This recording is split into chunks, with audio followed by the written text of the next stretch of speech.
और जो लोग विद्यार्थी वीडियो को लाइक नहीं किए हैं कर दें फटाफट, लाइक की संख्या बहुत कम है।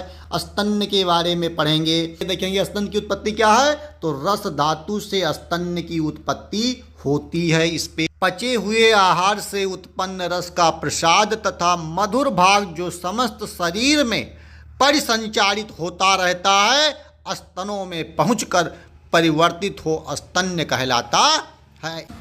आगे चलते हैं, आगे देखते हैं। तो स्तन्य वृद्धि के लक्षण। स्तन्य में स्थूलता, तनाव होने के कारण पीड़ा, बार बार दुग्ध स्राव की प्रवृत्ति होना। स्तन्य क्षय के लक्षण क्या हैं? तो इससे स्तन्य का सिकुड़ कर छोटा हो जाना और दूध की उत्पत्ति कम हो जाना, ये बातें कही गई हैं। आर्तो क्या होता है, इस पे विशेष ध्यान देंगे। तो इसका पहले पर्याय पढ़ेंगे।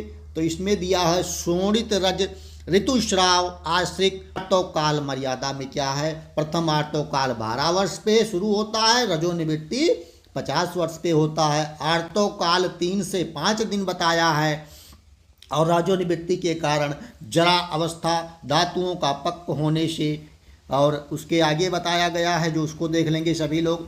एक मांस में रज धातु पुरुषों में शुक्र तथा स्त्रियों में आर्तोक्ते में परिणत हो जाती है। 2 धमनियाँ स्त्रियों में आर्तोवाहन का कार्य करती हैं। ऋतुकाल मर्यादा में देखेंगे, भाव प्रकाश के अनुसार 16 दिन और सुश्रुत के अनुसार 12 दिन बताया गया है। इस आर्तो वृद्धि के बारे में पढ़ेंगे। तो इसमें क्या होगा? आर्तो स्राव अधिक मात्रा में होने पर अंगों में पीड़ा, अधिक रज प्रवृत्ति की तथा दुर्बलता होती है, महर्षि सुश्रुत जी कहते हैं।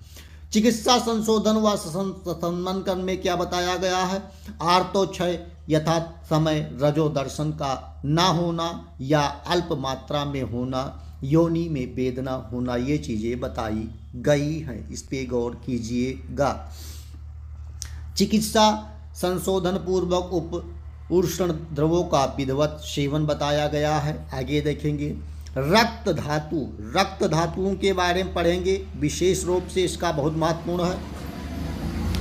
तो रस से रक्त उत्पन्न होता है, रस से रक्त उत्पन्न होता है और समस्त शरीर में जो रसों का तेज अग्नि होता है उसे तथा पित्त की उष्मा दोनों से पाक होकर रस रक्तता को प्राप्त होता है। इस पे गौर कीजिएगा विद्यार्थी। रक्त का स्वरूप देखेंगे तो इसका क्या है? विशुद्ध रक्त सुवर्ण की आभा वाला, वीर वाहुकूट, लाल कमल, रक्तालक, लाल की लाख से रज्जित रुई, गुंजाफल, भेड़ या खरगोश के रक्त के समान होता है। रक्त का रस मधुर तथा लवण रसयुक्त होता है और स्वभाव वीर या शांत स्वभाव का होता है। इस पे गौर कीजिएगा विद्यार्थी आप सभी लोग। आगे चलते हैं और आगे की बातों को देखते हैं। इसमें दिया हुआ है रक्त के कार्य क्या बताए गए हैं, इसको विशेष तौर पे ध्यान दीजिएगा।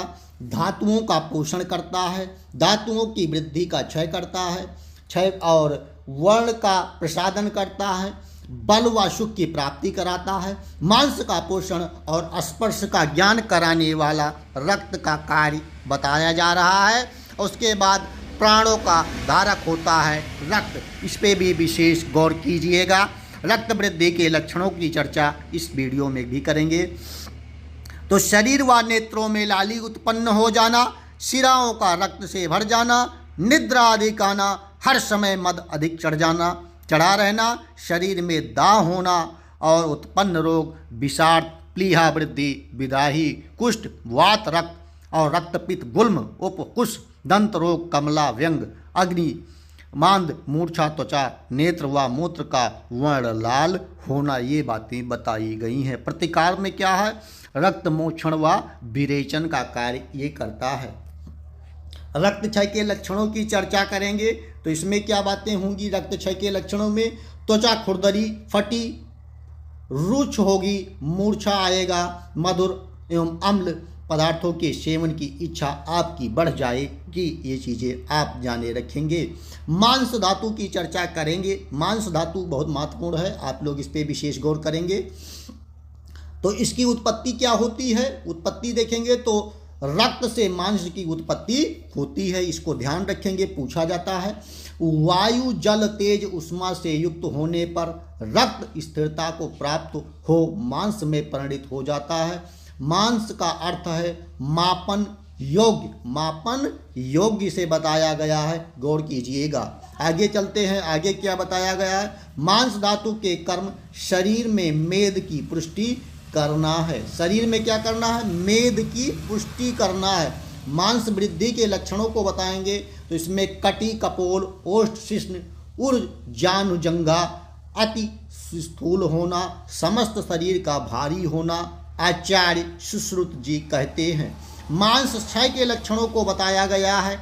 फिर क्षय के लक्षणों को पढ़ाएंगे आपको, तो इसमें दिया है स्पिक ग्रीवा, वक्ष पिंडलियां, उर वक्ष का शुष्क हो जाना, ओष्ठ प्रदर कपोलों का पतला हो जाना, चरक जी कहते हैं। मांस के खा मल, ये बातें इसमें बताई गई हैं। आगे चलते हैं, आगे आपको बताते हैं, सारी चीज़ों को देखते जाइए। विशेष तौर पे जो लोग विद्यार्थी वीडियो को लाइक नहीं कर रहे हैं, लाइक कर दें और चैनल को सब्सक्राइब कर लें, क्योंकि आप लोग का लाइक बहुत महत्वपूर्ण बनता है हमारे लिए। मांस की उपधातुओं के बारे में वसा तथा छा त्वचा बताई है। मांस की धातु उपधातुओं में और शुद्ध मांस का स्नेह वसा कहलाता है। वसा मात्रा 3 अंजलि है। कितनी है? 3 अंजलि है। आगे चलेंगे तो मेद धातु के बारे में पढ़ेंगे। मेद धातुओं के बारे में आपको हम पढ़ाएंगे। उत्पत्ति देखेंगे तो मेद, मांस से मेद की उत्पत्ति हुई है। मांस से क्या हुआ है? मेद की उत्पत्ति हुई है। मांस में उपस्थित मेद साधर्मी अंश पर मेदो हानि, अग्नि की पाक क्रिया के फलस्वरूप उसके प्रसादांश से मेद धातु की उत्पत्ति होती है। ध्यान दीजिएगा। मेद का कार्य शरीर में स्निग्धता उत्पन्न करना, स्वेदन उत्पन्न करना, शरीर में दृढ़ता उत्पन्न करना, अस्थियों की पुष्टि करना, ये इसका कार्य है। और मेद का प्रमाण है 2 अंजलि। क्या है? 2 अंजलि। इस पे गौर कीजिएगा विद्यार्थी। मेद क्षय के लक्षणों को भी पढ़ना जरूरी है। कैसे पता करेंगे कि क्षय हो रहा है? तो संधियों में स्फुटन, शून्यता प्रतीत होना, नेत्रों में गलानी, प्लीहा वृद्धि, शरीर में रुक्षता बढ़ना और उदर व शरीर का कृश हो जाना, ये चरक जी कहते हैं। मेद वृद्धि के लक्षणों की चर्चा करेंगे। शरीर में स्निग्धता बढ़ना, उदर, पार्श्व, स्तन, नितंब आदि पर विशेष रूप से मेद एकत्रित होना, शरीर में दुर्गंध आना और स्वाल्प चेष्टा व श्रम से ही श्वास फूलना।